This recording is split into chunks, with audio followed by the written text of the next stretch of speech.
കല്യാണത്തിനൊക്കെ പോകുമ്പോൾ കഴിയുന്ന രുചികരമായ ചിക്കൻ ഫ്രൈ എങ്ങനെ ഉണ്ടാക്കാൻ നമുക്ക് നോക്കാം. കഴുകി വെച്ചിരിക്കുന്ന 25 കിലോ ചിക്കനിലേക്ക് 1 കിലോ കോൺഫ്ലോറിൻ്റെ നമ്മൾ ആദ്യം തട്ടിക്കൊടുക്കുകയാണ്.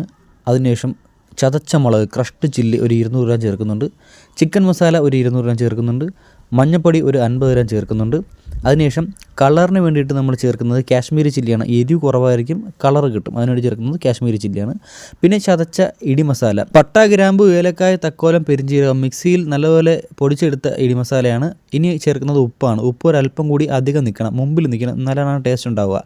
ഇത് ഇഞ്ചി, പച്ചമുളക്, കൊച്ചുള്ളി, വെളുത്തുള്ളി നല്ലപോലെ മിക്സിയിൽ ചതച്ചെടുത്തിരിക്കുകയാണ്, പേസ്റ്റ് അല്ല. ഇതിലേക്ക് ഒരു 1/2 ലിറ്റർ വിനാഗിരി നമ്മൾ ചേർത്തിരിക്കുകയാണ്. വിനാഗിരി ചേർക്കുന്നതിൻ്റെ കാരണം നല്ല സോഫ്റ്റ് ആയിരിക്കും ചിക്കൻ. ഇനി നല്ലതുപോലെ മിക്സ് ചെയ്തതിന് ശേഷം ഒരു 2 മണിക്കൂർ റെസ്റ്റ് വയ്ക്കുക. 2 മണിക്കൂർ റെസ്റ്റ് വെച്ചതിന് ശേഷം ഇതുപോലെ കുറേശ്ശെ കോരി നല്ല തിളയ്ക്കുന്ന വെളിച്ചെണ്ണയിലേക്ക് ഇട്ട് കൊടുക്കുമ്പോൾ സ്വാദിഷ്ടമായ നല്ല അടിപൊളി ചിക്കൻ ഫ്രൈ ഇവിടെ റെഡി ആയിരിക്കുകയാണ് സുഹൃത്തുക്കളെ.